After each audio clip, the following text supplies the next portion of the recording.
Ya, eh, baiklah saudara-saudara yang terkasih dalam Kristus, kita bertemu kembali pada acara Iman yang Berpikir pada hari ini. Eh,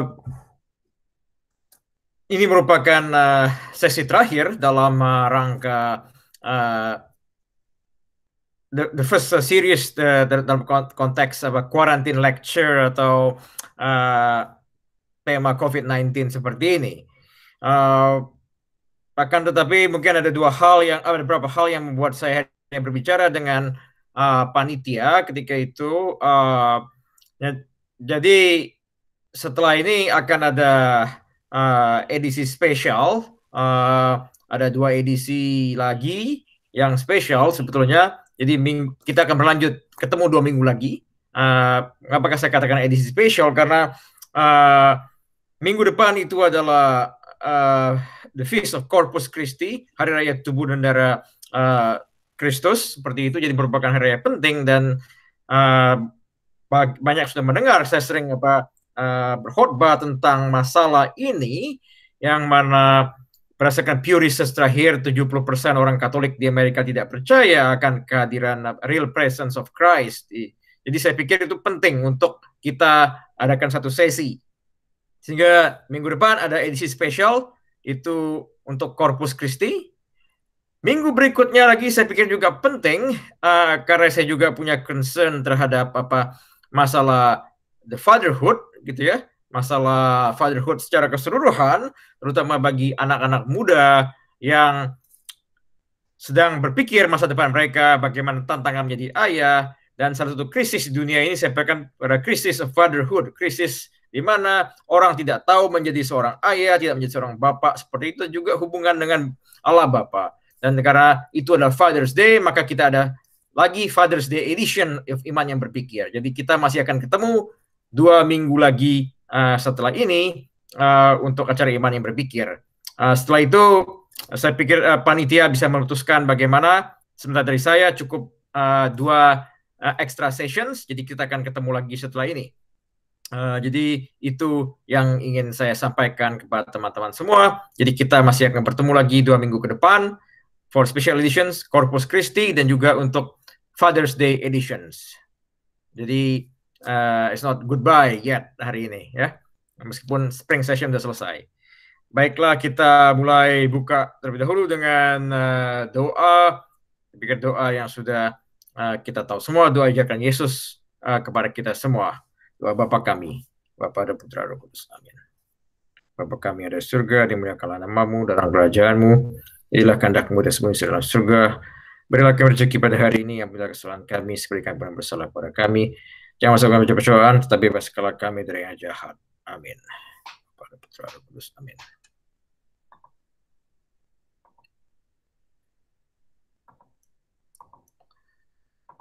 Baik, tema hari ini adalah wajah gereja Katolik setelah coronavirus atau COVID-19 seperti ini. Mengapa ini tema kita bahas hari ini?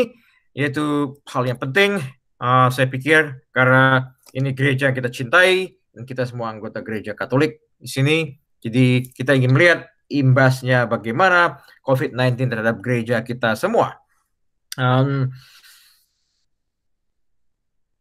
Alkisah ada cerita bahwa ketika abad ke-16, akhir abad ke-16, kerajaan Jepang ketika itu membasmi orang-orang Katolik, banyak yang dipersekusi dan kemudian dibunuh. Jadi gereja bisa dikatakan mati di Jepang ketika itu. 200 tahun kemudian, misionaris Jesuit baru datang kembali. Dan mereka terkejut melihat masih ada kelompok kecil masyarakat Katolik yang diam-diam melakukan ibadah begitu dan berdoa bersama secara clandestine di bawah tanah begitu. Orang-orang Jepang ini ketika itu terkejut melihat misionaris yang datang itu, dan mereka pun ingin mengetes ini para misionaris ini, apakah betul mereka ini orang Katolik. dia tanya ketika itu, apa yang kamu lakukan ketika kamu masuk gereja pertama kali? Terus mereka bilang, kita bikin tanda salib, kita berlutut, kata dia begitu. Terus dia tanya lagi, apakah Tuhanmu mempunyai ibu? Siapa namanya? Kata dia. Oh, dijawab, oh ya, ya, namanya Bunda Maria, katanya. Oh ya. Terus dia tanya pertanyaan ketiga, tanya apakah katanya kalian menikah dan punya istri? Tidak, katanya. Oh, dia baru yakin ini memang betul dari gereja Katolik. Jadi persoalan identitas ini. Apakah identitas kita masih sama? Tentu ya, tapi setelah COVID-19 saya tidak tahu apakah dikatakan orang Katolik itu yang memakai masker ke gereja ataupun yang tangannya dengan sanitizer seperti itu, apakah jadi identitas kita nantinya? Itu menjadi pertanyaan makanya. Jadi apa yang membedakan kita, identitas kita setelah ini tentu? Apakah ada pengaruhnya? Apakah mungkin orang Katolik itu cuma di drive-in through saja? Begitu. Oke, cukup tentang itu. Kita mulai sekarang ini. Saya tidak ingin sebetulnya memprediksi karena saya bukan seorang nabi, I'm not a prophet, begitu. Sehingga yang penting bagi saya itu lebih banyak belajar dari sejarah sebetulnya. Saya bukan sejarawan, tapi saya juga memperhatikan sejarah secara amatiran sehingga saya bisa sedikit belajar dari sejarah. Itu yang penting. Seperti yang kita ingat, minggu kemarin saya bicara itu kita belajar dari apa terjadi dari Black Death yang di Eropa ketika itu, ketika struktur masyarakat abad pertengahan itu hancur berantakan setelah Black Death. Ini 1347, 1376, abad ke-14. Apa terjadi dengan gereja ketika itu sebetulnya? Karena ada imbasnya juga yang bisa kita pelajari buat kita sampai pada hari ini. Oke. Kita lihat situasi gereja sebelum Black Death, sebelum the Plague ya. Kita lihat bahwa ternyata di situ ada persoalan di mana kerajaan Prancis, the French Crown, sangat mempengaruhi ketika itu institusi kepausan. Dan yang menarik ketika itu Paus tidak tinggal di Roma lagi, tetapi tinggal di Avignon, itu di daerah kekuasaan teritori kerajaan Prancis ketika itu. Jadi Pope Clement kelima itu ya dia yang memindahkan Curia dari Roma ke Avignon. Jadi 1309 dia pindahkan ketika itu.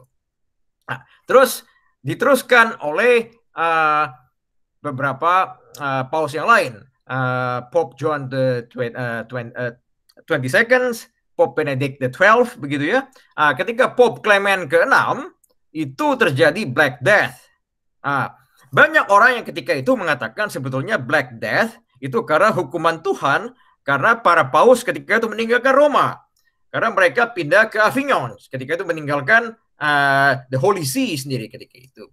Pope Clement itu yang ketika itu disalahkan, karena dia ketika itu sebagai paus, tapi tinggal di Avignon. Dan ketika itu yang bisa lakukan cuma dia berkata, saya bebaskan orang-orang ini semua dari dosa-dosa, terutama orang-orang yang meninggal karena plague. Apa terjadi setelah Black Death ya? Kita lihat bahwa mereka terus terjadi dualisme antara Rome dan Avignon. Lebih banyak para paus itu ke Avignon masih sampai 1370. Ketika itu kita lihat kronologis di situ dari Pope Innocent VI, Pope Urban V ketika itu dia kembali ke Roma sebentar tapi balik lagi ke Avignon begitu. Pope Gregory 11, Gregory ke-16, ketika itu dia memutuskan untuk meninggalkan Avignon dan kembali ke Roma 1376. 1376 ketika itu akhir Black Death ya. Tetapi kemudian ada paus lain ketika itu yang mengatakan tidak, ini tidak boleh pindah. Jadi ada dualisme kepausan ketika itu. Ada Rome-based Pope and Avignon-based Pope. Kalau kita lihat ada dikatakan anti-Pope gitu ya. Pope Clement the Sixth atau Benedict the 13 itu mereka tinggal di Avignon, mereka tidak tinggal di Roma ketika itu. Jadi ada dualisme ketika itu di gereja. Apa terjadi setelah Black Death seperti itu? Social implication cukup besar ketika itu karena gereja sebelum itu dianggap sebagai penjamin keselamatan baik secara fisik maupun secara spiritual. Tetapi setelah Black Death ketika itu gereja seakan-akan tidak punya solusi terhadap persoalan itu semua. Jadi banyak orang mati, ketika itu seakan-akan banyak, seperempat jumlah penduduk Eropa meninggal ketika itu. Dan para clergy ketika dianggap meninggalkan umatnya. Baik mereka tidak mau mendengarkan confession lagi, ataupun mereka tidak ingin memberikan the last rite bagi orang-orang yang meninggal. Dan kemudian ada Pope yang sebetulnya pergi dari Roma ketika itu di Avignon. Situasi yang sangat memperhatinkan, sehingga kepercayaan diri terhadap mereka gereja juga turun drastis karena mereka dianggap ditinggalkan oleh gereja, terutama pada masa-masa sulit seperti itu, dan gereja tidak memberikan solusi pada gereja Katolik ketika ini. Nah, 1378 ketika virus Black Death sudah mereda, ada major crisis lagi. Itu seperti katakan tadi, dua kekuatan tadi, Avignon's Papacy and Rome Papacy. Jadi Western Christendom bisa dikatakan terbagi dua, dan semua saling menyerang ketika itu, saling diekskomunikasi. Saat Roma mengekskomunikasi Avignon, Avignon mengekskomunikasi Roma, dan tarik-menarik kekuatan seperti itu. Jadi berebut siapa yang punya the key of the Saint Peter ketika itu, ya. Itu pertempuran ketika itu. Nah, kalau misalnya dikatakan perang Baratayuda itu selesai 19 hari, ini kalau ibaratnya ini masih lama selesainya. Jadi bertahun-tahun tidak selesai konflik seperti ini. Nah, 1409 ketika itu mereka mencoba untuk menggulingkan ketika itu Benedict the 13 dari Avignon dan juga Gregory ke-12. Jadi sudahlah, solusinya kita gulingkan saja dua-dua ini, katanya bikin pilih Pope yang baru, tapi ternyata tidak berhasil. Muncul ada Paus yang ketiga, jadi the third Pope ketika itu Alexander V. Jadi bukannya selesai masalahnya, tetapi bertambah karena sekarang ada tiga Paus ketika itu. Baru 1417 itu selesai ketika akhirnya ada Council of Constance dengan terpilihnya Pope Martin V. Akhirnya mereka setuju untuk bergabung bersama, memilih Paus yang baru, yaitu Pope Martin V. Komprominya bagaimana? Dikeluarkan dokumen Hex Sancta yang mengatakan bahwa ada council, ketika ada council yang otoritasnya lebih tinggi dari Paus ketika itu. Itu solusinya, bahwa oke lah, kekuasaan Paus kami setuju begini, Pope Martin V, tapi ada council yang kekuasaannya lebih tinggi dari Paus, dan itu dikatakan bahwa konsil ini sifatnya permanen. Jadi sebagai struktur gereja di atas kepausan begitu. Nah, Pope Martin V dia merasa ketika itu saya sudah jadi paus tapi kok kekuasaan dibatasi. Jadi ternyata terjadi pertarungan lagi antara yang ingin paus yang berkuasa ataupun konsil yang berkuasa ketika itu. Maka itu Pope Martin V sebelum dia meninggal, ketika dia bikin the Council of Basel, ingin menyelesaikan masalah ini, tapi dia keburu meninggal. Tapi kemudian dipilihlah Pope Eugenius IV ketika itu, yang terus berusaha menyelesaikan masalah ini dengan kelompok konsiliaris tadi, yang ingin mengatakan bahwa ada kekuasaan lebih tinggi dari Paus, yaitu konsil tadi. Sementara ini mereka terus bertarung begitu, kekuatan sekuler semakin meningkat, dan juga pendapatan gereja, papal income itu kolekte segala macam, semua gereja turun drastis sekali. Jadi gereja kondisi yang sangat sulit sekali secara finansial ketika itu. Nah, baru Pope Nicholas V ketika itu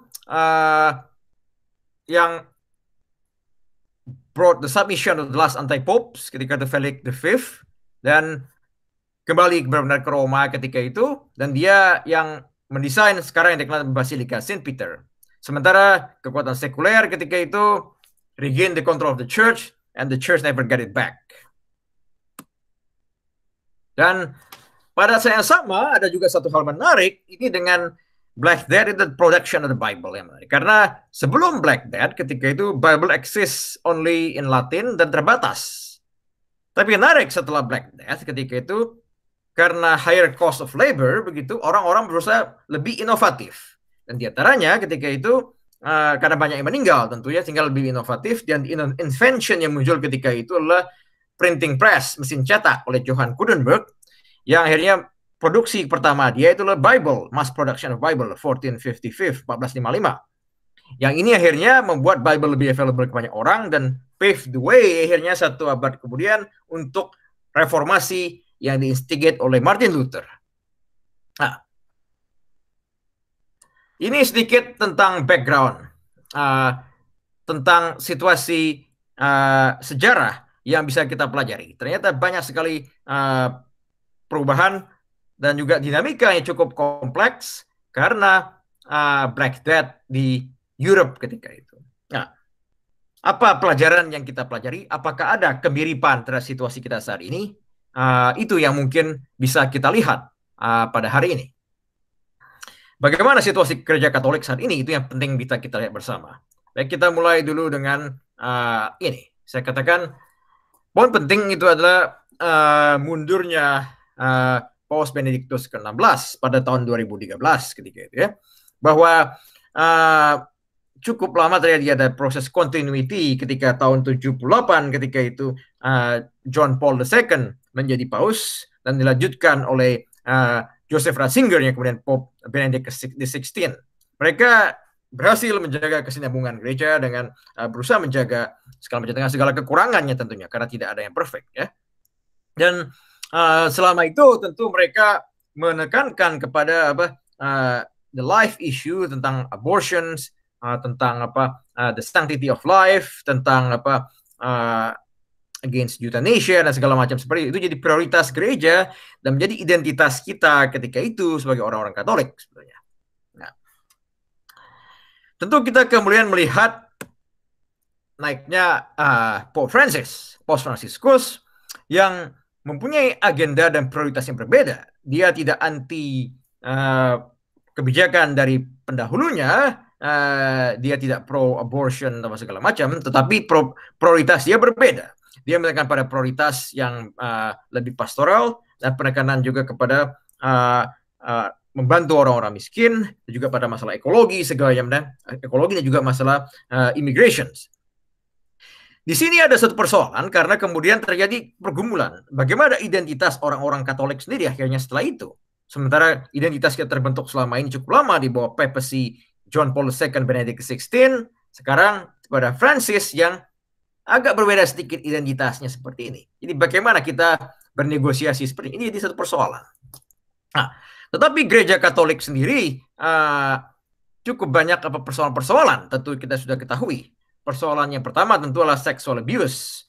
Sexual abuse ini perlu pahami bahwa bukan hanya persoalan di Amerika, juga sudah dikatakan sudah global problem seperti itu. Coba kita lihat ini misalnya. This was a report that was actually commissioned by the German Bishop Conference to look into the extent of child abuse within the Catholic Church in Germany. And the authors of this report uncovered some 3,677 cases of abuse. And in most cases, this was a report that was actually commissioned by the... Jadi itu persoalan sexual abuse juga di Germany yang kita lihat dari video ini, dan juga persoalan di Ireland ketika itu. Jadi bukan hanya US problem ketika itu ya, dan juga persoalan di Australia.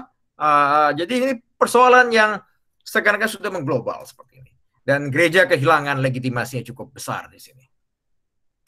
Ini satu persoalan yang mulai dari dihadapi oleh John Paul II dan Benedict, dan juga lebih terekspos lagi pada era Francis ketika itu. Jadi persoalan besar. Kemudian ada lagi persoalan kurangnya jumlah clergy, jumlah pastor di Romo ketika itu, dan orang sudah mulai berkata solutionnya adalah merit priest ketika itu. Apakah itu solution? Itu jadi pertanyaan besar ketika itu. Dari South America ketika dalam Amazon Synod kemarin propose agar ini jadikan solusi di mana akhirnya mereka minta agar Pope approve the merit priest seperti itu. Meskipun pada akhirnya sebelum COVID-19 muncul, Pope Francis mengeluarkan dokumen yang mengatakan yang prima say no to the proposal ketika itu. Tapi satu persoalan juga yang terus didesak oleh berbagai macam orang. Tapi sejauh ini gereja mengatakan no. Nah, ada persoalan lain lagi, the Germany's synodal way. Gereja di Jerman ketika itu ingin jalan sendiri, ingin buat kebijakan sendiri, di mana dokumen yang mengatakan ketika itu dipersiapkan atau defend the use of contraceptions, the practice of masturbations, and active homosexual lifestyles as something positive. Itu the German bishop want to push the direction. Ya berarti kalau ini terjadi, tentu seakan-akan ada dua gereja. Gereja yang universal seperti ini, ada gereja di Jerman yang ketika itu gereja Katolik Jerman sangat berbeda sekali approach-nya. Ini satu persoalan lagi. Kalau setiap daerah ingin lebih otonom seperti itu. Kemudian ada persoalan lagi, yaitu persoalan kalau kita lihat spesifik in China, seperti itu persoalan tentang prosecutions ya. Dan ini satu ilustrasi saja bahwa situasi di China seperti itu, situasi di mana Komunis Parti menindas dan mengekang gereja Katolik. Tapi secara keseluruhan Asia juga mengalami masalah seperti itu karena minority positions dari jumlah gereja Katolik di Asia khususnya, bukan hanya di China, di Sri Lanka dan sebagainya juga. Kalau kita lihat demografik di sini di Wall Street Journal, ya ini that's the number, itu kita bisa melihat itu sebenarnya sangat kecil ya. Dari India itu cuma 19%, Hong Kong, China that's only that percent, Japan begitu, Australia yang besar, tapi kalau Filipina cuma terbesar. Di mana Indonesia kita bisa lihat dan juga posisi yang minoritas sebetulnya, itu kondisi yang di Asia.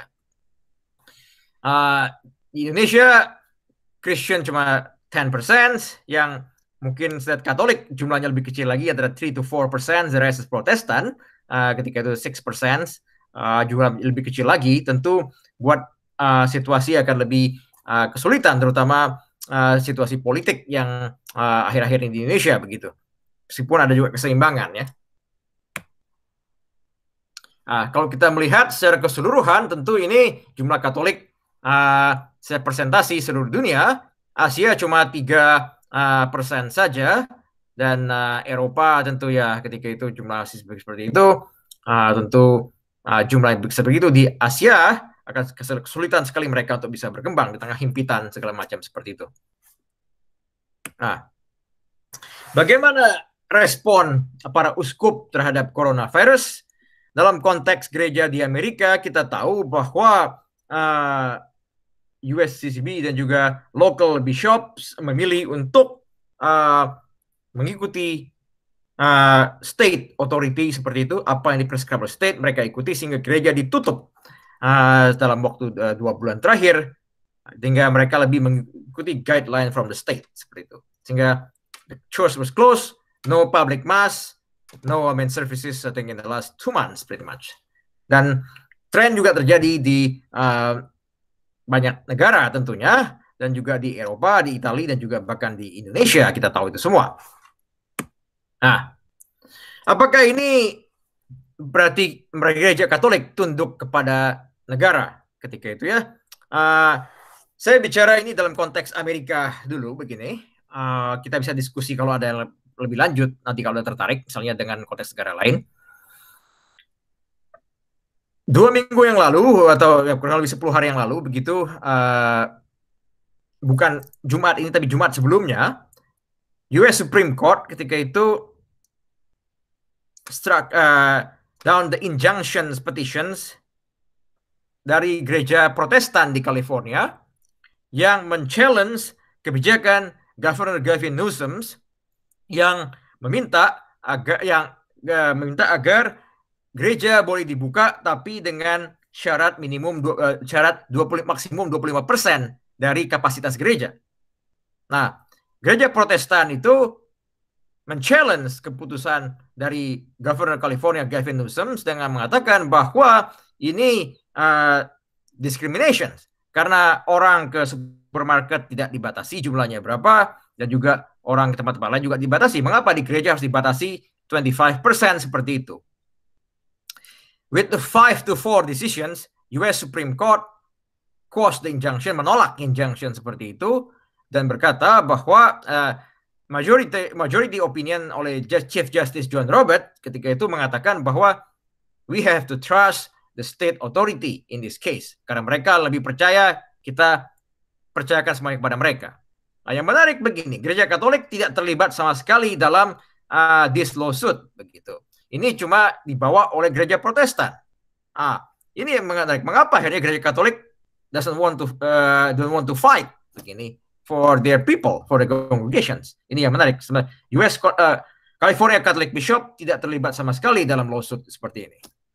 Nah, ini satu fenomena yang menarik juga untuk dipelajari atau diamati. Dan kita bisa diskusi lebih panjang nanti. Sekarang kita dalam proses reopening plan. Reopening plan seperti ini. Terus terang saja saya agak pesimis dengan reopening plan karena jumlah orang yang pergi gereja saja sudah menurun cukup banyak dalam waktu 10-20 tahun terakhir. Nah, ketika ini dibuka semua, saya tidak yakin semuanya akan, dan saya pesimis bahwa akan kembali ke jumlah yang semula, karena orang-orang yang selama ini diberikan kebebasan untuk, atau diberi dispensasi untuk tidak pergi gereja, tentu saya pikir tidak akan tertarik lagi untuk kembali gereja. Karena sebagian besar dari mereka juga sudah ogah-ogahan datang sebelum COVID-19 seperti ini. Dan mereka berpikir kita bisa sekarang ini to have digital church, melihat online streaming sebagainya seperti itu. Yang ini juga merupakan problematik, satu persoalan, karena kita selama ini mencoba untuk substitute ini dengan online streaming sebagainya. Tapi ini sebenarnya bukan pengganti yang utuh sebetulnya. Dan kalau akhirnya setelah COVID-19 orang-orang banyak tidak kembali dan mungkin hanya merasa cukup dengan live streaming, saya pikir this is a big problem karena akhirnya bagi kelangsungan gereja. So in the end, I think that we will only just a small church. Small church dalam artian bahwa akhirnya orang-orang yang akan pergi gereja adalah orang-orang yang betul-betul committed. Dengan situasi yang seperti ini, dengan krisis kepercayaan dari gereja semakin menurun karena berbagai macam persoalan itu, kita akan hanya menjadi small church dalam artian baik segi jumlah dan juga segi pengaruh seperti itu. Tapi juga ini merupakan sebuah proses baru. Karena bagi yang ingat kuliah saya yang pertama ketika itu tentang apakah COVID-19 ini hukuman dari Tuhan, ketika itu saya bicara ada proses pemurnian sih, purifications, baik the world, society, dan juga the church. Dan di sini sehingga saya pikir gereja juga akhirnya proses pemurnian, di mana akhirnya orang-orang yang commit ke gereja ke depan itu benar-betul orang yang ingin untuk itu. Dan saya pikir ini lebih baik dibanding orang-orang yang sebenarnya ogah-ogahan dan tidak tertarik terhadap faith mereka juga, dan hanya sekedar ikut-ikutan saja mungkin gereja atau sekedar menjalankan tradisi segalanya. Tentu jumlah kolektor segalanya berimbas dan juga banyak perubahan, tapi saya pikir mungkin ini proses pemurnian yang akan terjadi di mana akhirnya orang-orang tersebut lebih committed their faith dan benar-benar bisa melihat membangun gereja ini lagi dari mulai sesuatu yang baru di situ. Dan tentu juga tugas bagi para Romo dan segalanya untuk juga kembali really to educate, I mean that the small congregations, karena itu yang jadi masalah, karena selama ini dengan jumlah begitu masif kita agak kesulitan sebenarnya how to educate the Catholic congregation seperti itu. Tapi dengan jumlah semakin sedikit mungkin akan bisa lebih terjangkau. Yang menarik saya belum bicara ini adalah the African Church, karena dia mengatakan in this growing African Church. Dan kalau kita melihat COVID-19 juga sebetulnya Afrika itu relatively tentu ada kasus di sana dan begitu, tapi kelihatan tidak jauh dari spotlight of coronavirus, meskipun ada korban dan kasus ya. Tapi ada yang mengatakan growing church itu di Afrika karena berbagai macam hal. Is that the future African? I don't know, maybe. Tapi yang jelas saya katakan bahwa tantangan ke depan itu cukup bleak. The future of the church cukup is pretty bleak future in some way. Tapi bukan berarti kita harus mundur dan menyerah, karena itu justru menjadi tantangan baru buat kita semua, dan sejauh mana iman kita bisa diuji, tapi juga tentu bagi yang lain-lain ini juga semua jadi pandangan bagaimana we will remain faithful dalam by staying in the church seperti ini. Sehingga penutup saya bisa katakan seperti ini. Senario ini, Quo Vadis ini banyak dikutip orang, tapi orang sering tidak tahu konteksnya apa ini. Dikutip di mana-mana, tapi tidak tahu konteksnya dari Apocryphals of Letter of Saint Peter ketika itu. Jadi kitab Santo Petrus yang merupakan buku kitab resmi gereja disebutkan bahwa Petrus ketika itu ingin kabur dari Roma karena dikejar-kejar dengan persekusi ketika itu ya. Di luar Roma dia ketemu dengan Yesus ketika itu, dan dia tanya Yesus, kamu mau kemana? Katanya, where you're marching, basically Quo Vadis itu, where you going ketika itu kan. Dan Yesus berkata, itu jawabannya Roman eo iterum crucifixi, bahwa saya akan kembali ke Roma untuk disalibkan. Karena itu kemudian Petrus pun putar haluan, dia balik ke Roma dan dia mengatakan, biarlah saya yang disalibkan, karena saya ingin Yesus disalibkan untuk kedua kalinya. Maka dia mati disalibkan dengan posisi yang salibnya terbalik seperti itu. Sehingga future of the church, saya pikir ada situasi ini bahwa what we left things behind, setelah ini we become a small church. Saya pikir kita semua yang harus memikul salib itu dan juga ready to be crucified in some way or another, karena itu yang merupakan tantangan besar ke depan, karena orang tidak percaya lagi pada gereja dan juga persecution semakin meningkat, baik di dunia ketiga maupun di the first world atau di Amerika, Europe dan sebagainya. Saya pikir begitu dulu dari saya. Kita bisa lanjutkan kemudian dengan tanya jawab tentunya ya. Ya Romo, very interesting. Baiknya kita lanjutkan tanya jawab dulu ya. Mungkin di akhir acara baru kita berbincang-bincang dengan Romo, karena ini hari spesialnya Romo. How about that? Ini temanya very close and dear to every one of us ya. So mari kita buka, silakan. Yang ada pertanyaan, diskusi, ini juga berarti future-nya kita ya. Oke, silakan.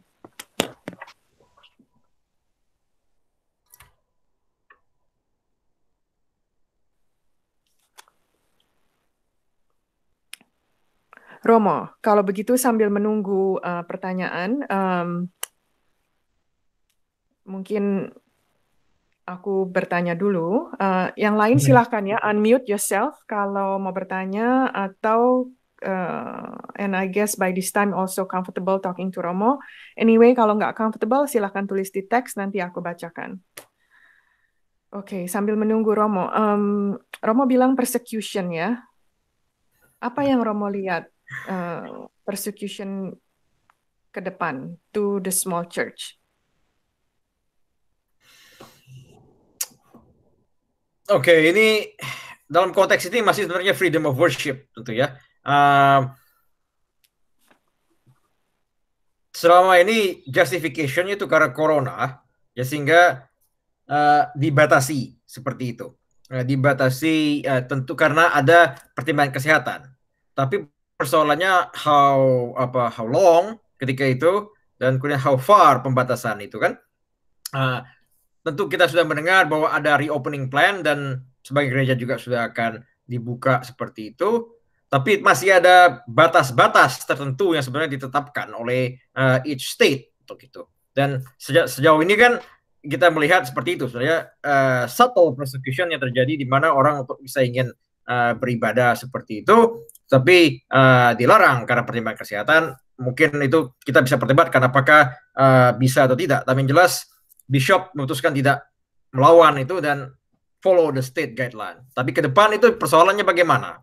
Sehingga kalau ada pembatasan-pembatasan terus misalnya seperti itu, akan berapa lama? Karena ada yang mengatakan di state tertentu, pokoknya selama belum ada vaksin, no more church service seperti itu. Misalnya seperti itu. Itu jadi satu hal ya seperti itu. Dan kemudian juga yang menjadi berikutnya tentu adalah dengan persoalan kesehatan, tentu ada batas-batasnya juga diberikan mungkin dalam pelayanan-pelayanan ketika itu ya. Pelayanan-pelayanan gereja kepada umatnya. Itu yang jadi saya pikir yang immediate problem ketika itu. Oke, thank you Romo. Yang lain apakah ada? Oh, saya bacakan. Romo, menarik soal Katolik tidak ikut dengan petition to challenge our governance law. Jadi decision itu dibuat oleh USCCB? Question mark.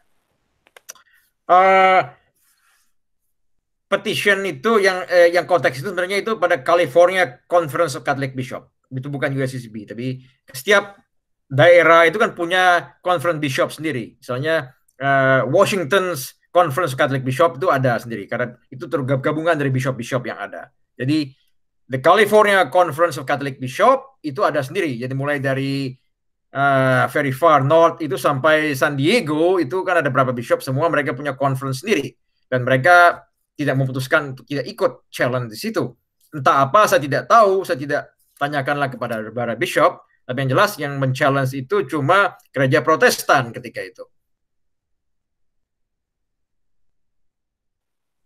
Oke, Romo. So, kita berbincang aja terus deh ya, Romo ya, kalau tidak ada yang masuk. Apakah ada antar bishop ada Romo mendengar a different decision gitulah antar state, antar within the USCCB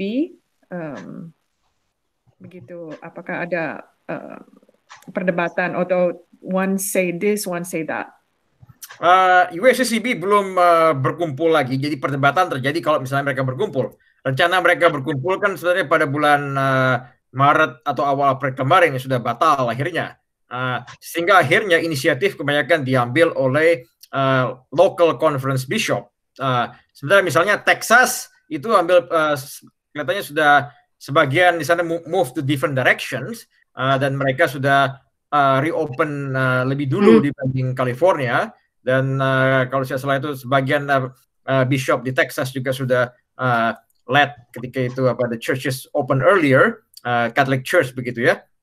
Dan Washington's Conference Catholic Bishop itu yang masih strict saya pikir, bahkan sebetulnya dibanding California mereka lebih strict juga karena mereka really follow the government rule. Dan juga ketika itu kita tahu bahwa Diocese of Seattle pertama kali yang suspend public masses in the US. Romo mau tanya. Ya.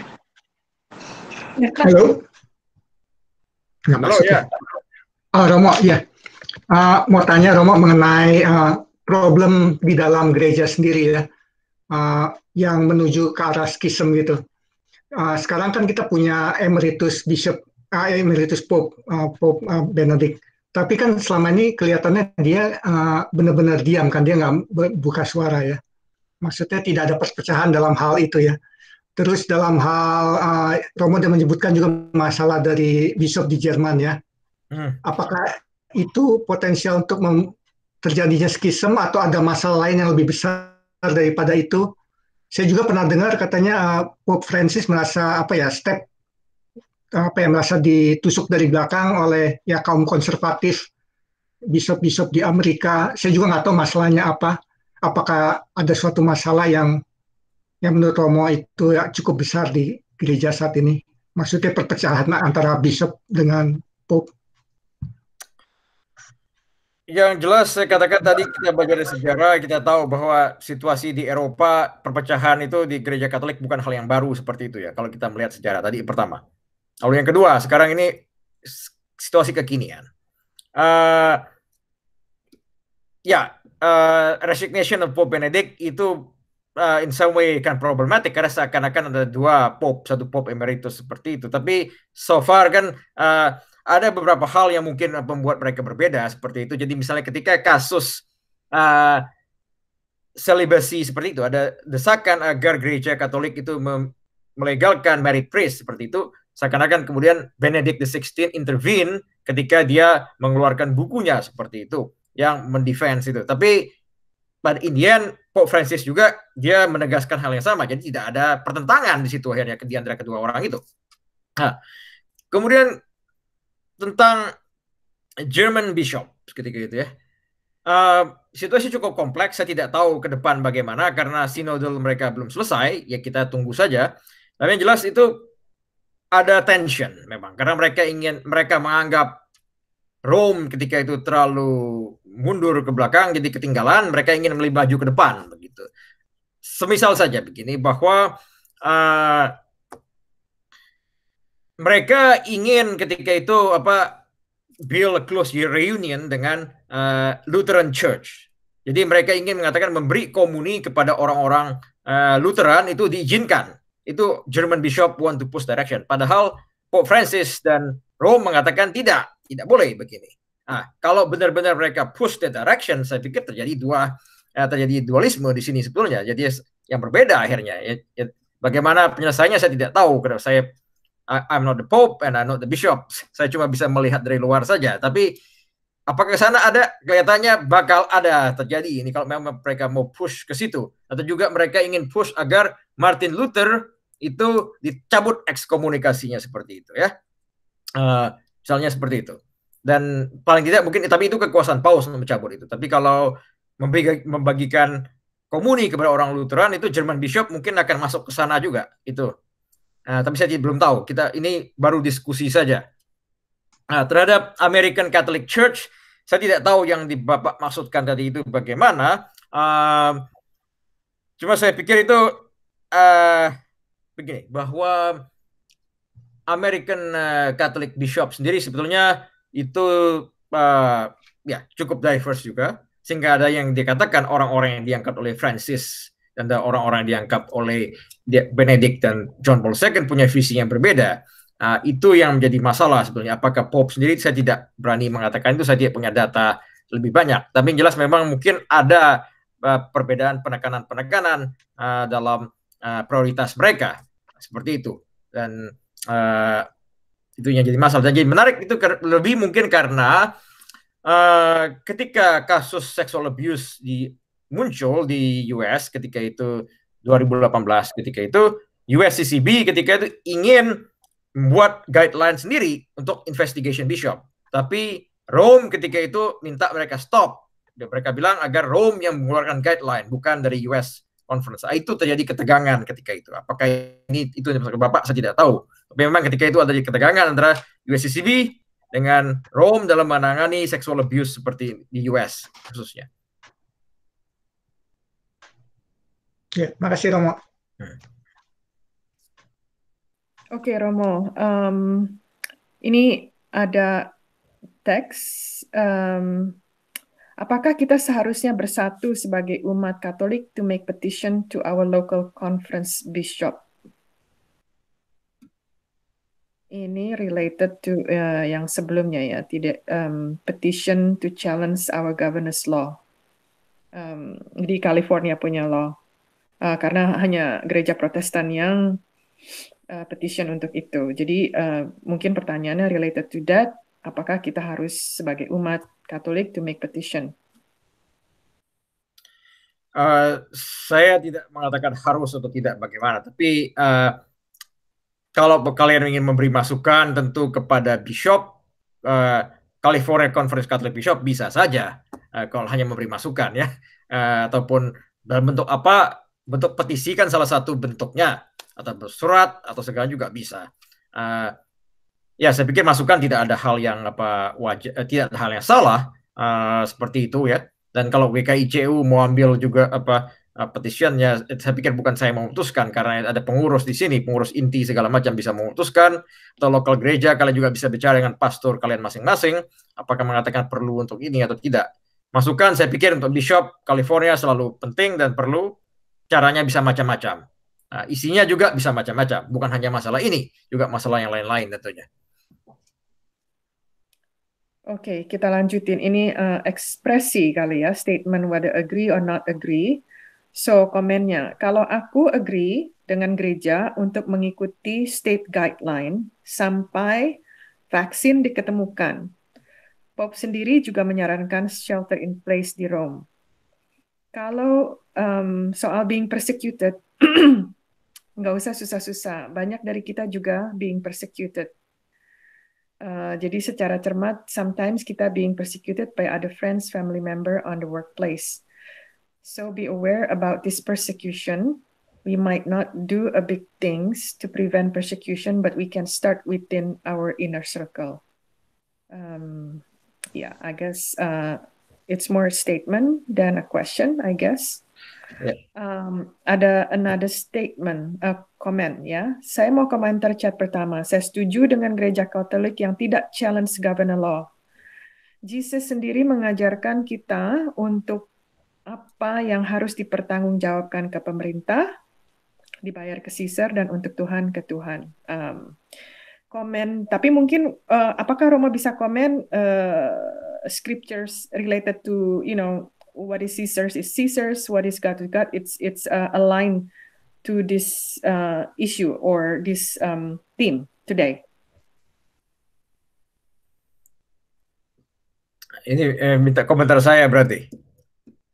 Iya, Romo. Okay. Karena ini komennya related to that scripture. Tapi mungkin bisa di-clarify apakah scripture itu tepat untuk mengartikan situasi kita sekarang ini. Kalau menurut saya sih kurang tepat sebetulnya. Tapi itu bukan persoalannya, bukan itu. Begini, in the past ketika itu US Conference of Catholic Bishops and California Conference of Catholic Bishops itu sudah men-challenge kebijakan pemerintah yang cukup banyak sebenarnya. Let's say misalnya ketika terjadi under Obama administration ketika itu, atau ketika itu masih Governor Jerry Brown, terhadap misalnya contraceptive policy ketika itu ya, bahwa HHS mandate yang ketika itu mewajibkan setiap tempat kerja mengcover insurance untuk contraception ketika itu, USCCB itu challenge to the court masalah itu. Dalam hal yang sama ketika itu misalnya Universitas Katolik diperintahkan untuk mengcover insurance for abortions, ketika itu California Conference of Catholic Bishops men-challenge Governor Jerry Brown ketika itu ya. Tentu orang bisa berkata ini dua hal yang berbeda, karena ketika itu abortions and ketika itu juga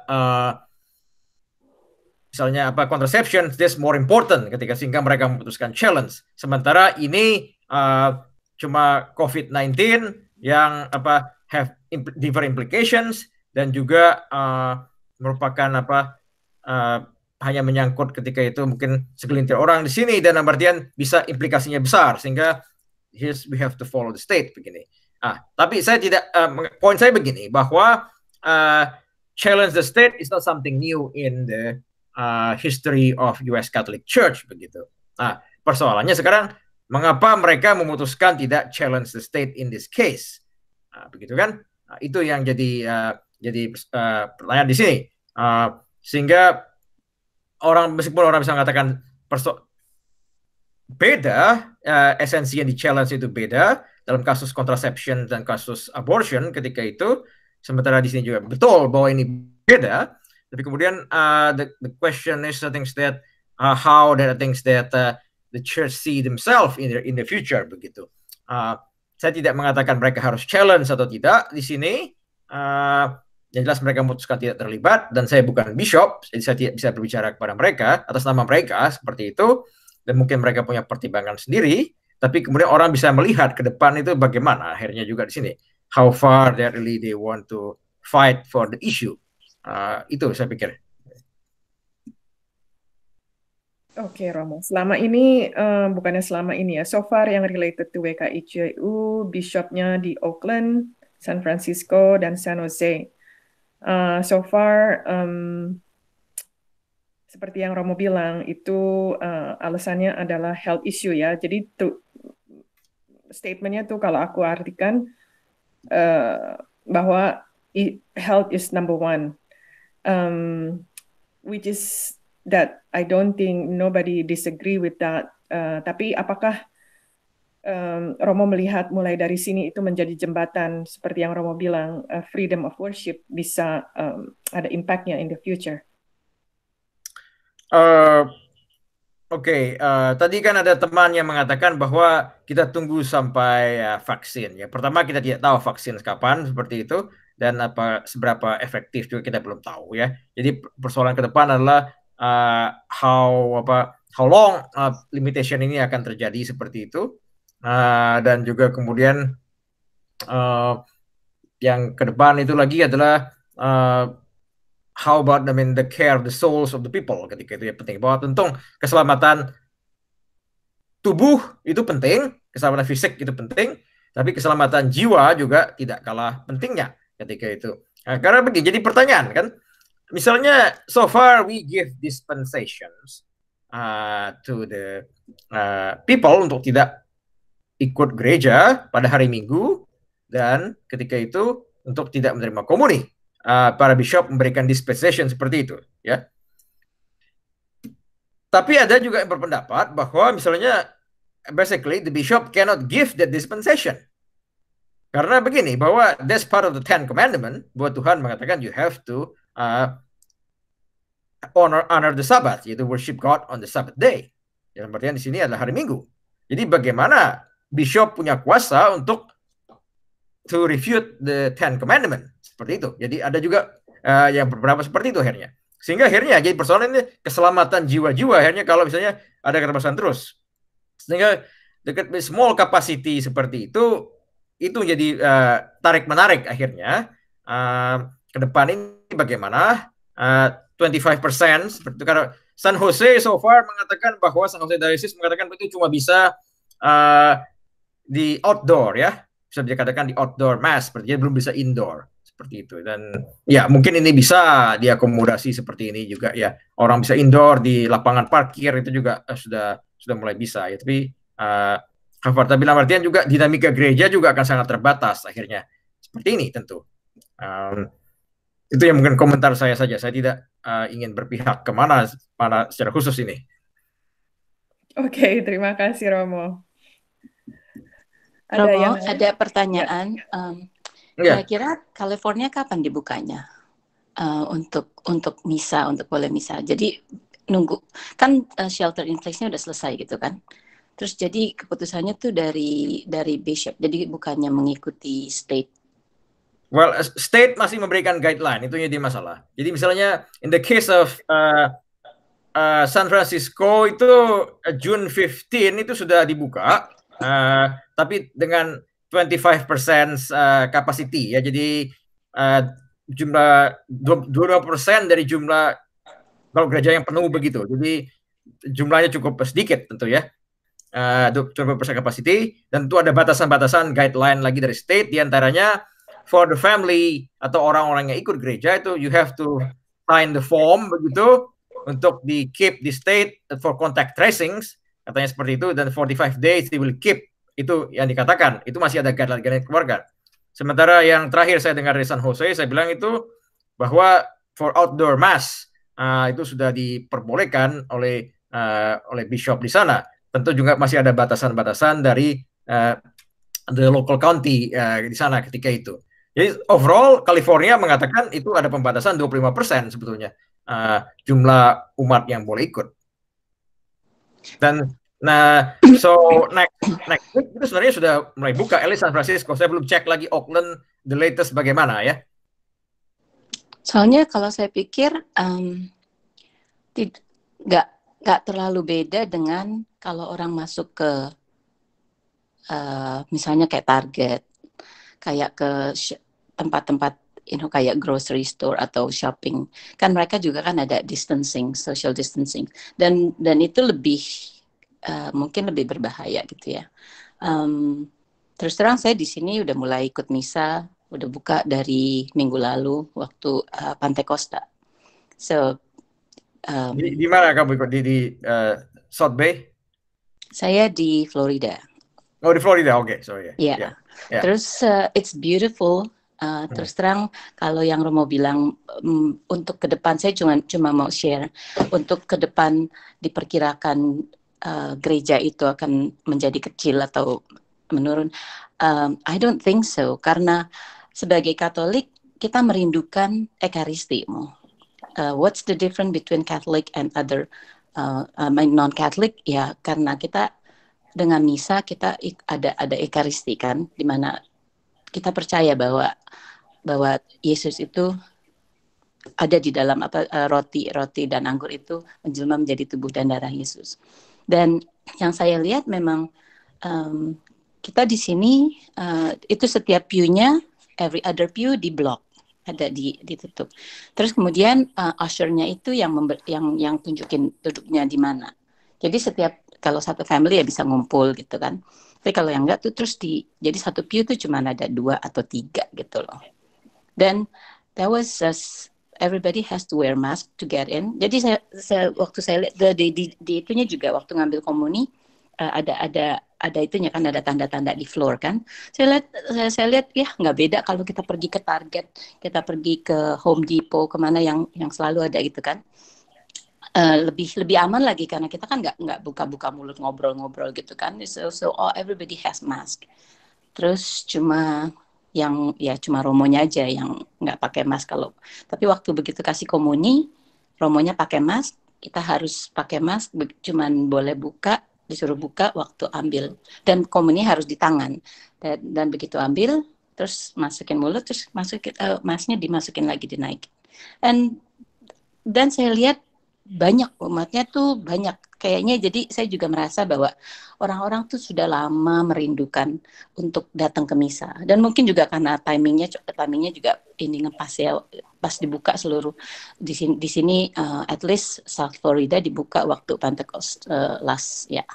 Terus tapi misalnya dikurangi ya, karena misalnya biasanya ada jam 6, jam 8, jam berapa. Terus sekarang jadi cuman setiap 2 jam karena begitu misa selesai mereka sanitize, mereka semua dibersihin pew-nya, jadi perlu waktu. Tapi ya seperti yang saya tanya tadi, itu menurut kebijaksanaan bishop atau setiap paroki mungkin bisa. I don't know. Kalau di sini ya memang diocese-nya udah buka.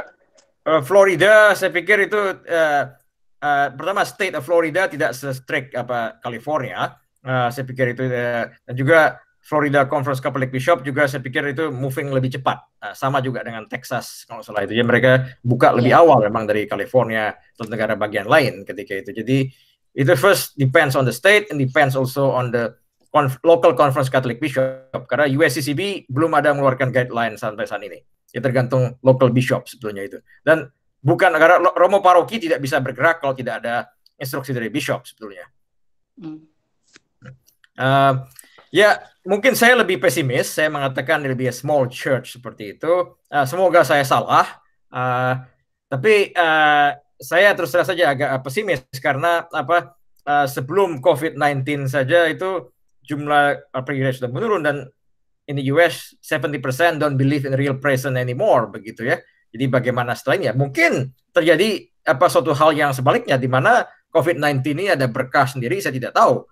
Semoga mungkin jumlahnya meningkat, tapi terus terang saja saya agak pesimis.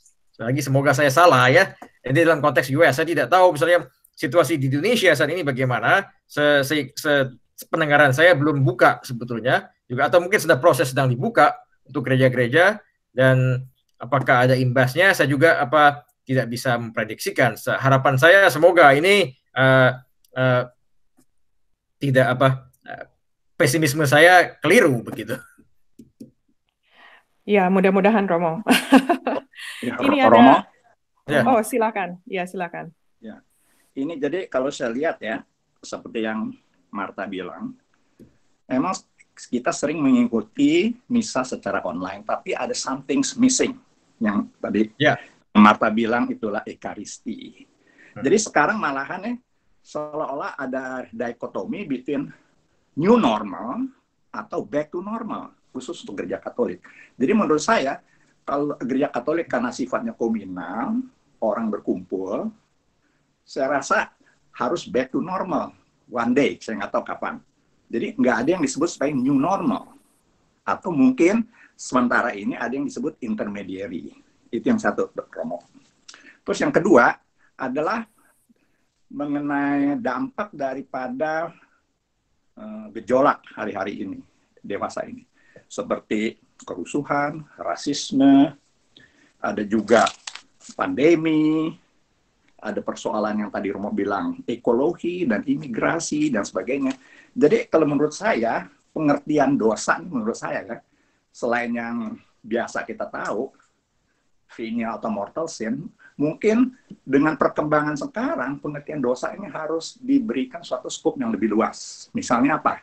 Sins against humanity. Ya, dosa terhadap kemanusiaan. Dosa terhadap lingkungan. Jadi selama ini dosa yang lebih memusatkan kepada dosa individu harus mungkin lebih dikembangkan kepada dosa yang bersifat global atau komunal. Karena seperti kayak dampak COVID ini bukan persoalan individu lagi. Jadi dosa itu, apalagi kalau terakhir saya waktu itu dulu pernah ikut Laudato Si, kuliah umum itu sekarang lebih ditekankan bagaimana kita take care of the world as a whole. Bukan individu-individu lagi. Itu yang kedua, Romo. Mohon tanggapannya, Romo. Yang pertama saya mengatakan bahwa saya cenderung mengatakan better kembali kepada the old way tentu ya. Pertama karena saya juga mungkin old school begitu, dan juga saya katakan ya tentu part of our identity sebagai Catholic Church itu kembali kepada communion begitu. Communion itu bukan hanya dalam arti komuni, tapi juga ya semuanya itu di gereja itu in communion seperti itu. Jadi sebagai sebuah congregation seperti itu, jadi berkumpul bersama. Jadi it's not dengan new normal dalam artian meneruskan misa online itu cukup seperti itu. Saya pikir itu back ke situ sebetulnya yang lebih kita inginkan bersama. Itu ada keterbatasan ya, karena situasi juga masih begini. Lalu yang kedua, memang betul ada pemikiran-pemikiran yang seperti itu dikatakan oleh Pak Susilo tadi. Tapi saya secara pribadi saya pikir itu kita perlu berhati-hati untuk itu, karena it's hard to define that. Jadi misalnya kalau misalnya dikatakan bahwa ada structural sin seperti itu bisa kemana-mana nantinya. Kalau misalnya si Ivan Janatra bisa pakai Nike shoes ketika itu dia dianggap berdosa itu. Karena mengapa? Karena Nike shoes-nya itu diproduksi oleh buru-buru Vietnam atau buru-buru di Tangerang yang ditindas seperti itu. Itu repot nanti kayaknya kalau kemana-mana. Jadi kita Apple juga itu menggunakan Apple juga berdosa itu dianggap. Jadi gitu saya pikir itu that's problematic akhirnya. Idenya saya pikir betul, kita bawa take care of the creation. Itu kita perlu lebih memperhatikan tentang the world around us, yes, tapi kalau kemudian pada tahap itu saya pikir itu kita perlu berhati-hati. Itu formulasinya akan sangat tricky sekali, Pak. Gitu. Itu kalau pendapat saya ya. Sehingga misalnya apakah tidak mengkompos nanti itu dianggap berdosa, misalnya seperti itu. Wah, bisa, atau misalnya if for some reasons ketika itu ya ini saya tahu masalah recycling segala macam itu persoalan besar bagi orang-orang di gereja, di Saint Anne segala macam, kita sering ditegur, tapi apa itu dianggap dosa, itu juga persoalan lain. Misalnya di Indonesia begitu saya belum tahu apakah ada composting atau recycling itu sudah jadi bagian dari mungkin sudah ya di Jakarta ya, tapi di lain-lain orang masih buang sampah sembarangan seperti itu. Jadi apakah dianggap berdosa mereka seperti itu? Ya betul, kita ingin membuang sampah secara bertanggung jawab, secara teratur begitu. Tapi apakah nanti orang akan mengaku dosa karena dia membuang sampah dan menjadikan Indonesia itu sebagai tong sampah terbesar seperti itu. Jadi itu saya pikir yang kita perlu sedikit berhati-hati, Pak. Tanggapan saya seperti itu. Oke, makasih Om. Yeah. Oke, Romo, ada satu teks dari teman kita. Pertanyaan, Romo, apakah nantinya tata cara ibadah misa akan berubah? Misalnya tidak ada lagi jabatan tangan untuk salam damai, hidup jauh-jauh, hosti tidak ditaruh di lidah tapi di tangan, tidak ada lagi anggur, etc. Oke. Jawaban saya begini. Itu bukan masalah perubahan, karena apa yang terjadi saat ini, liturgi yang bapak-bapak dan ibu-ibu atau saudara-saudara alami selama ini, itu juga invention sebetulnya. Invention yang baru muncul setelah Second Vatican Council. Jadi jabat tangan ketika itu saling salam damai itu sebelumnya tidak ada sebetulnya itu di tradisi Gereja Katolik. Itu baru diciptakan atau ditradisikan belakangan saja. Itu setelah 1965 sebetulnya. Jadi itu sendiri bukan hal yang baru. Jadi kalau hilang pun menurut saya tidak masalah. Karena berapa ratus tahun gereja berdiri tidak ada itu jabat tangan ataupun pegangan tangan seperti itu sebetulnya. Jadi kalau ada perubahan, saya pikir itu bukan sesuatu yang sangat fundamental. Karena sebelum ini juga berapa ribu tahun itu tidak ada tradisi itu. Sebenarnya itu baru muncul setelah 50 tahun terakhir. Dan juga anggur itu ya.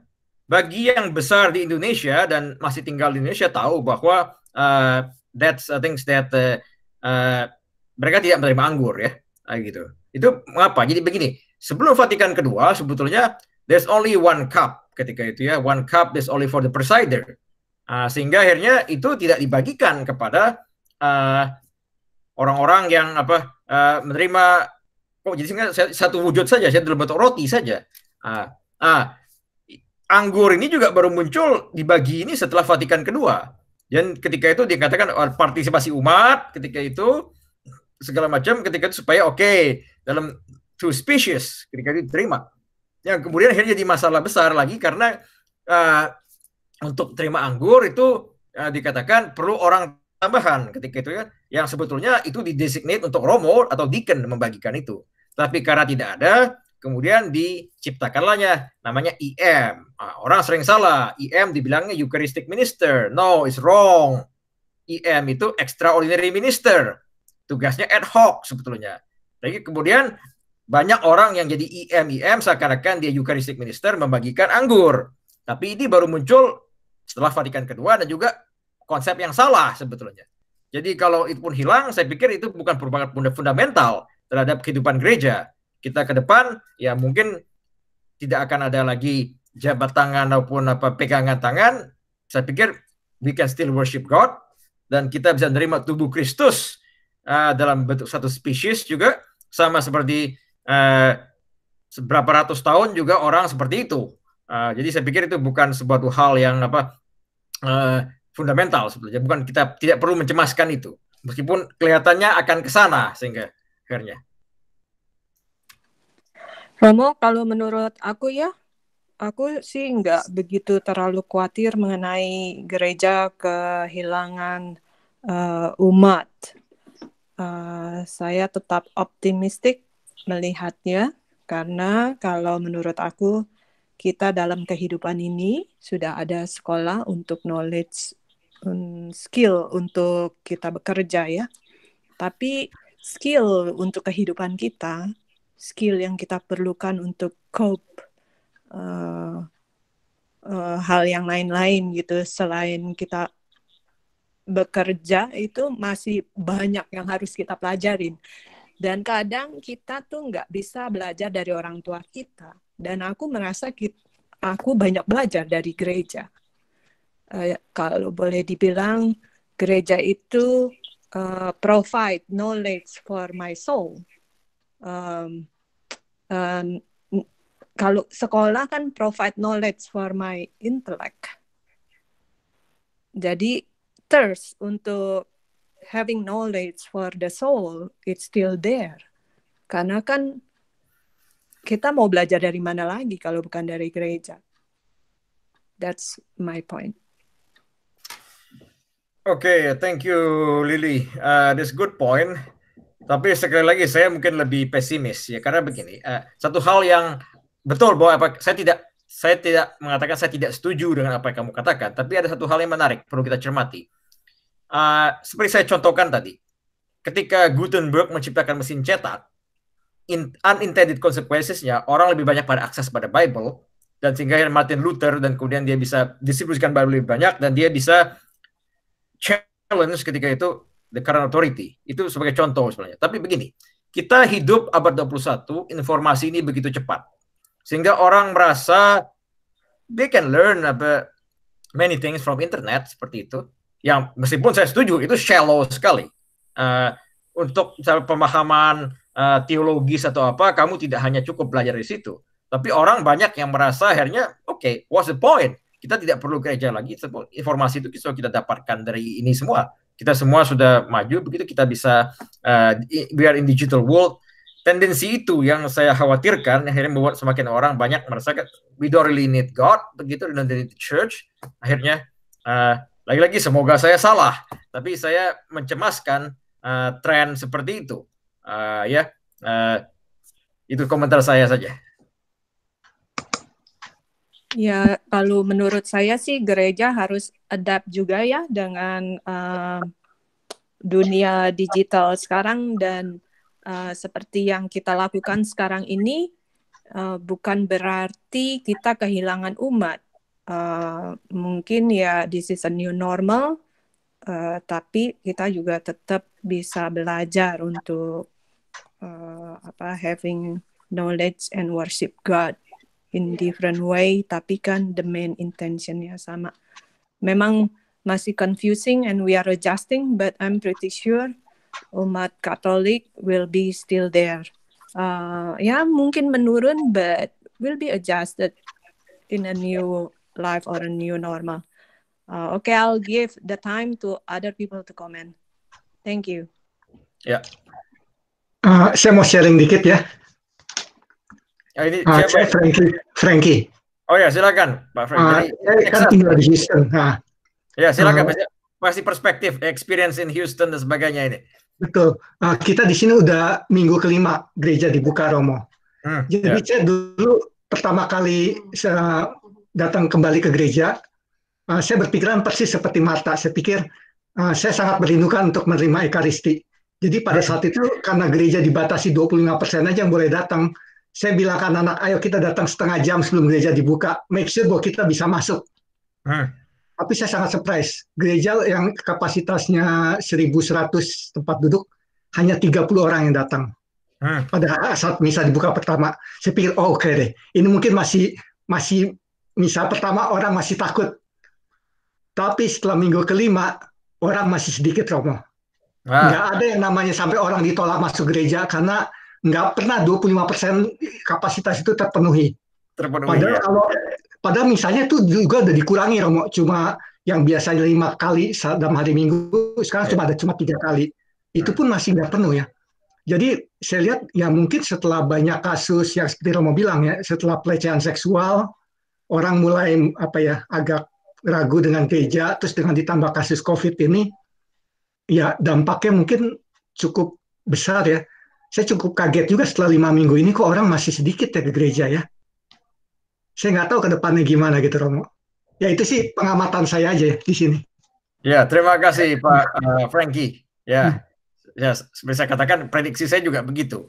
Tapi lagi-lagi semoga saya salah, tapi paling tidak di Houston katanya trennya sudah begitu.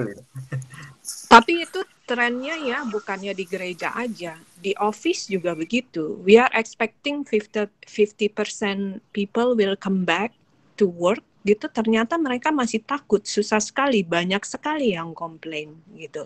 Apalagi di office agak beda, karena di office you can work remotely kan, di gereja itu jadi persoalan yang berbeda. Tapi di office aku malah kita kasih mandatori harus hadir 50%. Kan kalau di gereja kalau nggak hadir nggak ada konsekuensi. Kalau di office kan bisa hilang kerjaan konsekuensinya. Tapi tetap people itu karena masih in fear. Sekarang problemnya sih kalau menurut aku fear. Kalau vaksin udah ditemukan, I think they are more willing to come to the office, to come to the shop, or to come to restaurant or church. Itu saja, Romo.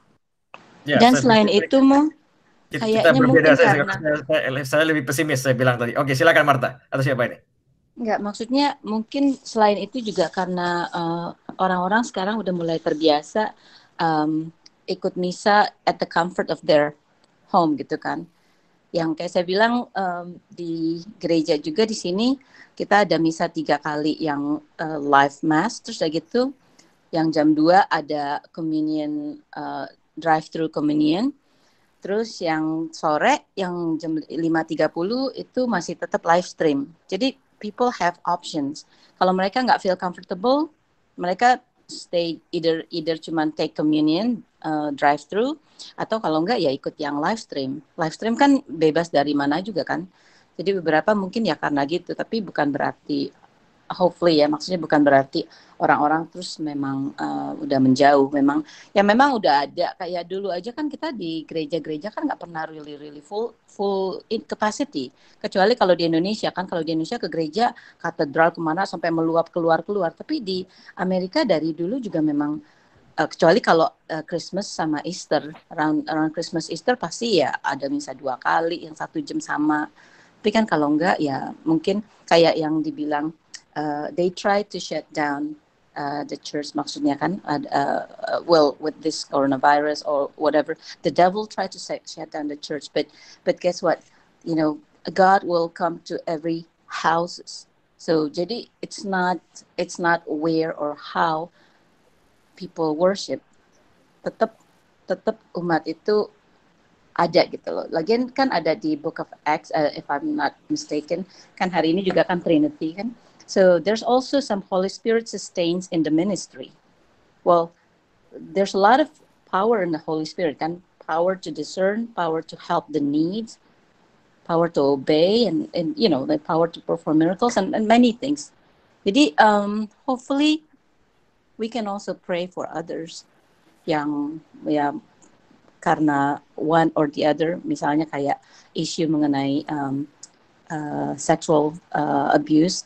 Speaking of that, kalau di Indonesia orang mau tahu kalau ada hal-hal itu, terus what's the ramification dari gereja mengenai sexual abuse? Kan Romo bilang di mana-mana.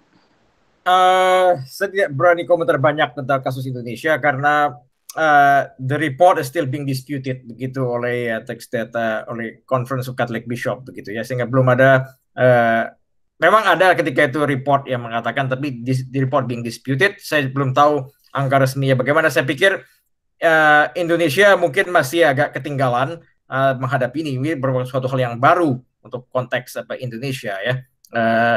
Itu saja komentar saya, sehingga ya they still been behind karena seperti ini. Dan juga saya pikir belahan dunia lain juga mungkin agak masih ketinggalan di sini. Mungkin suatu hal yang baru bagi mereka, sehingga how they really respond juga mereka belum masih gelagapan sedikit menanggapi itu ya.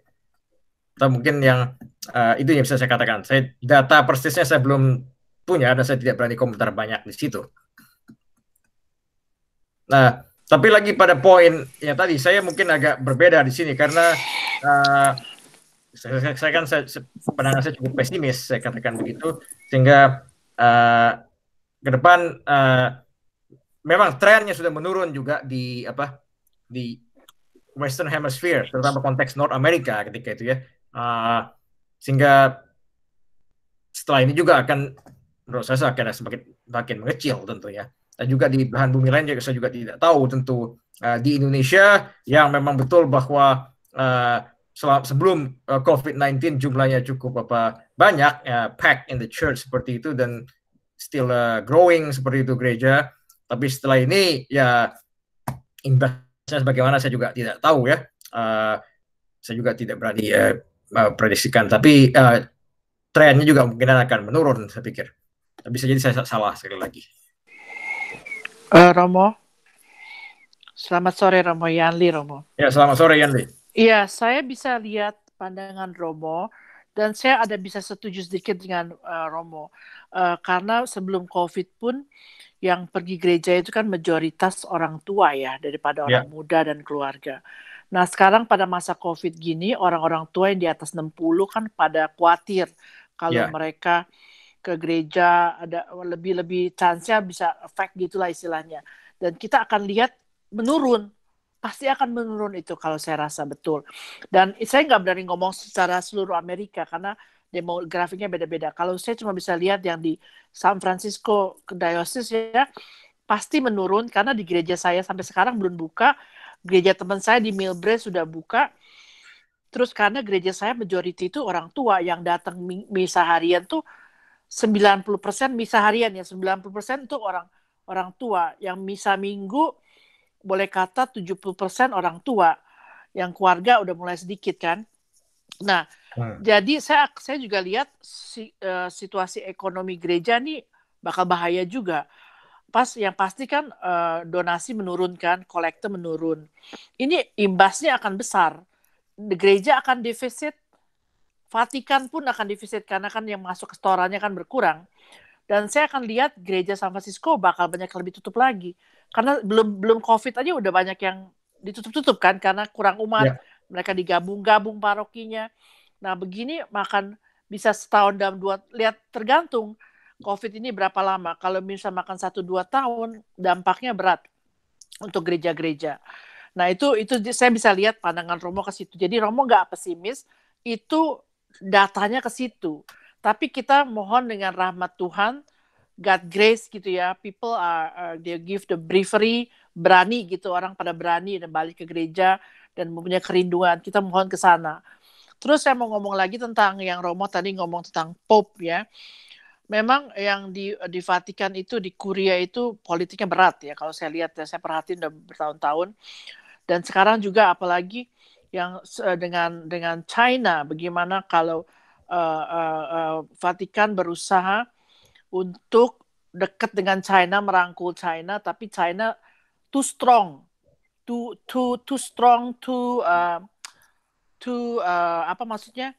China itu mau-maunya dia gitu. Masa bishop harus dia yang pilih, nggak mau ikut Rome gitu kan? Makanya kardinal yang dari Hong Kong komplain ke Pope, kenapa Pope nggak komentar sama sekali tentang Hong Kong? Karena Pope tidak berani komentar karena khawatir pembinaan sekarang politik dengan China berkena gitu dampaknya kalau dia komentar dengan Hong Kong.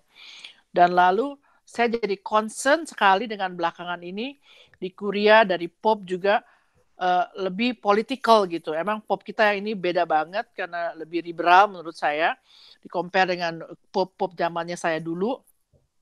Terus Pope yang kali ini lebih political, berani ngomongin komentar-komentar politik gitu ya. Saya concern terus terang, saya ada concern.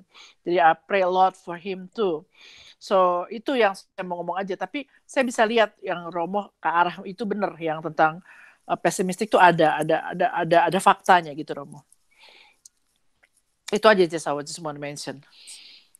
Okay, thank you Jenly. Just a quick comment. I think that the fact is sekarang sebenarnya Vatikan sudah defisit ini financially. Ya. Oke, kemudian itu yang saya setuju apa yang kamu katakan tadi ya. Ya persoalannya juga saya pikir ini bukan hanya itu, tapi persoalan uang itu jelas akan ada imbasnya, segala macam bakal banyak kerja ditutup. Karena misalnya Archdiocese of Boston itu misalnya mereka sudah bilang ketika itu they may not be able to keep that many churches open until the end of August begitu ya. Detroit juga sama, akhirnya mereka bilang ya mungkin they could not sustain this until the end of the summer begitu.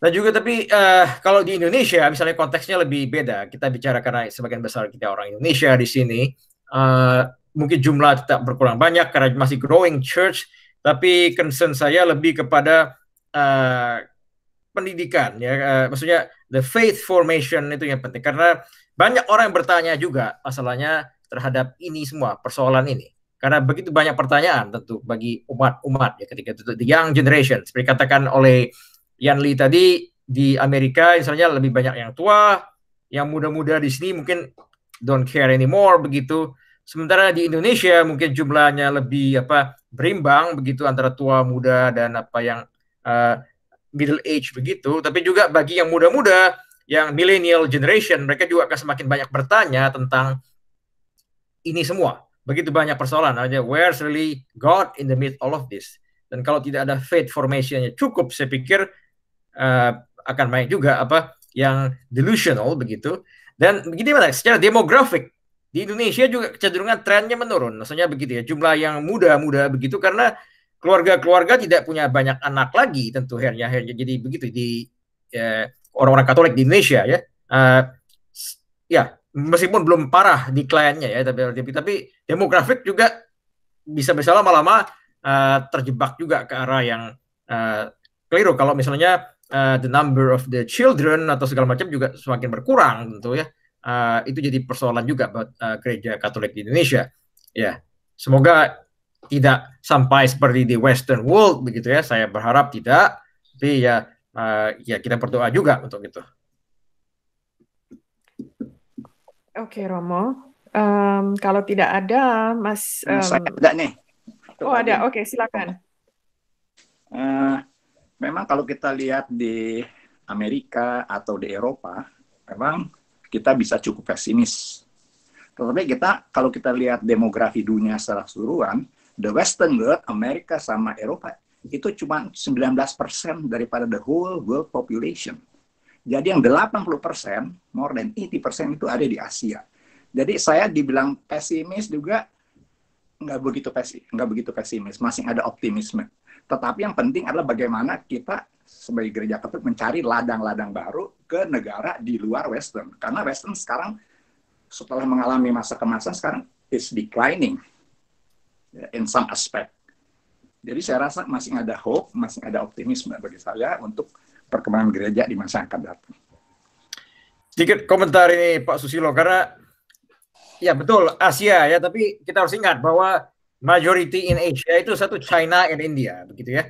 China, India kita tahu bahwa penduduk juga terus meningkat dan mereka diperkirakan surpass China. Kita tahu situasi di China tidak mudah. Di India itu majority Hindu juga masih, sehingga susah juga.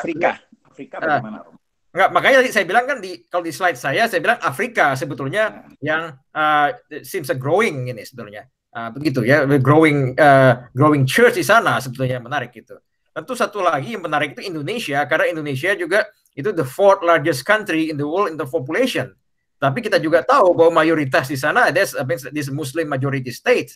So tentu kalau evangelization juga it's not something easy to do that. Maka seems that direction is Africa begitu ya, growing ini. Apakah memang di sana future-nya saya tidak bisa mengatakan pasti. But it seems the trend like that begitu. Oke, Romo, thank you. Ya. Romo, kedengeran nggak? Ini siapa Ellen. ini? Siapa? Ellen ya. Iya, Romo.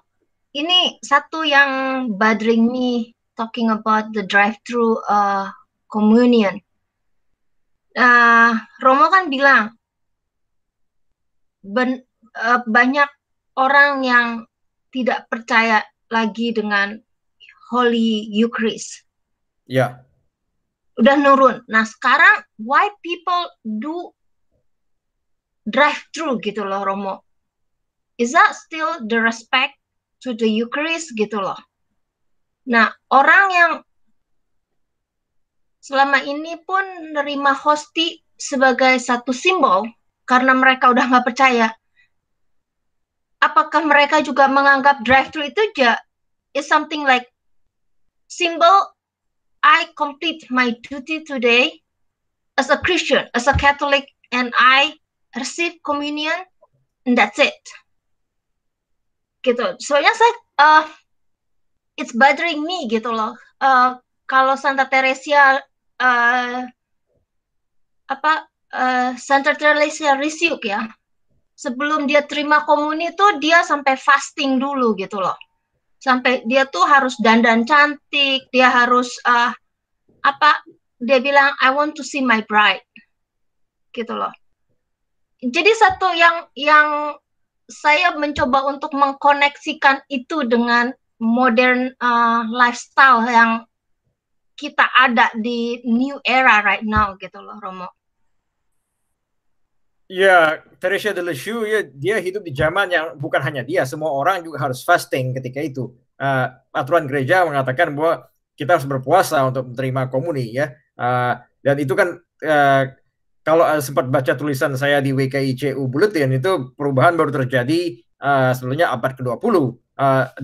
Dimodify sedikit fastingnya sampai sekarang akhirnya orang sudah tidak fasting lagi. Tapi in her time itu semuanya memang harus fasting, untuk bahkan fastingnya satu malam sebelumnya, itu mulai dari jam 12 malam ya. That's something that means that part of tradition of Catholic Church. Kemudian kan ketika itu mulai dikasih dispensasi, tapi akhirnya orang lama-lama lupa juga akhirnya.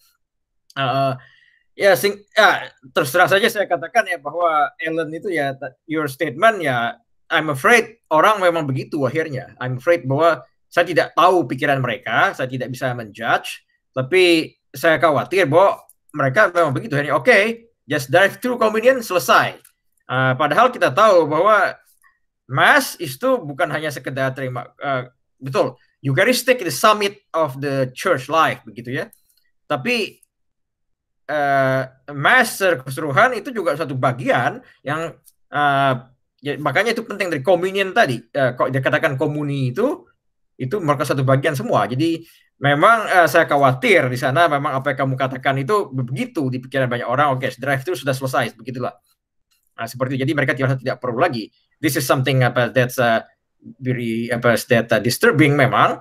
Bisa katakan before the COVID-19, 70% of them don't believe in real presence anymore. Apakah kita percaya bahwa mereka akan makin believe setelah ini? Saya tidak tahu. Semoga lagi, saya tidak yakin, saya katakan begitu ya. Semoga ada perubahan positif. Tentu kita berharap, berdoa. Kita lihat saja bagaimana berikut ini. Tapi itu memang suatu hal yang ya memprihatinkan juga seperti itu. Oke, Romo. Terima kasih, Romo. Oke, Mayo, mungkin ini sudah 6:34. Mungkin kita cukup sampai sini saja ya. Boleh tanya satu lagi, Romo? Ya, terakhirnya.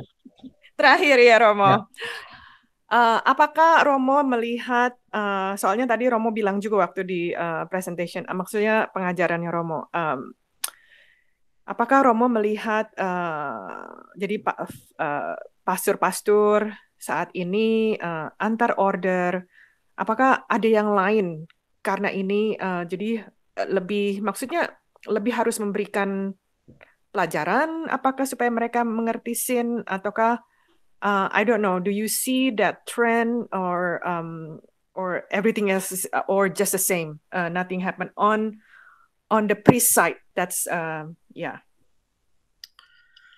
Wah, saya tidak bisa komentar terhadap yang order lain atau para diocesan priest seperti itu ya.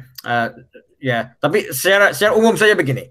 Secara umum saya katakan begini. Ketika misalnya September tahun kemarin itu ada 70% American Catholic don't believe in real presence anymore. Itu sebenarnya situasinya sudah emergency.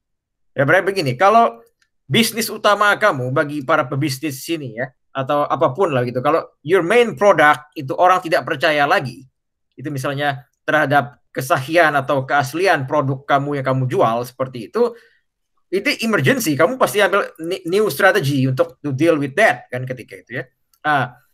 Ketika Pew Research itu keluar misalnya September, saya ambil contoh ini saja begitu ya, bisa masalah banyak lagi, tapi ketika itu terjadi ada sedikit ketika itu urge sana sini, tapi overall itu there's no sense of urgency sebenarnya buat para uskup itu atau para romo. We really have to change the paradigm, everything begini itu, atau paling tidak terlambat. Saya pikir masih mereka belum sempat menghadapi itu semua, kemudian COVID-19 seperti ini ya semakin berat tantangan, sehingga secara keseluruhan saya pikir persoalan yang utama itulah bagaimana kita menerjemahkan ajaran-ajaran gereja yang cukup kompleks seperti itu kepada kehidupan umat. Karena para romo seperti saya diajar tentu filosofi dan teologi di seminari segala macam seperti itu, baik seperti kita belajar sendiri, begitu kita metode Yesus bukan seminari, tapi apa yang kita pelajari itu sering tidak nyambung ke umat. Begitu. Itu persoalan terbesar saya pikir. Gap itu akan semakin besar ke depan. Karena misalnya orang yang baca Francis Fukuyama seperti Pak Susilo itu tidak banyak seperti itu misalnya begitu ya. Sementara in general saya pikir akan kesulitan bagi kita untuk menerjemahkan. Misalnya saya bisa baca buku Summa Theologiae Thomas Aquinas seperti ini, tapi bagaimana saya bisa menerjemahkannya ke bahasa yang lebih gampang untuk umat? Itu yang kesulitan terbesar saya pikir, dan akan jadi challenge terbesar buat kita ke depan masih. Itu saya komentar saya. Romo lihat something different in Jesuit?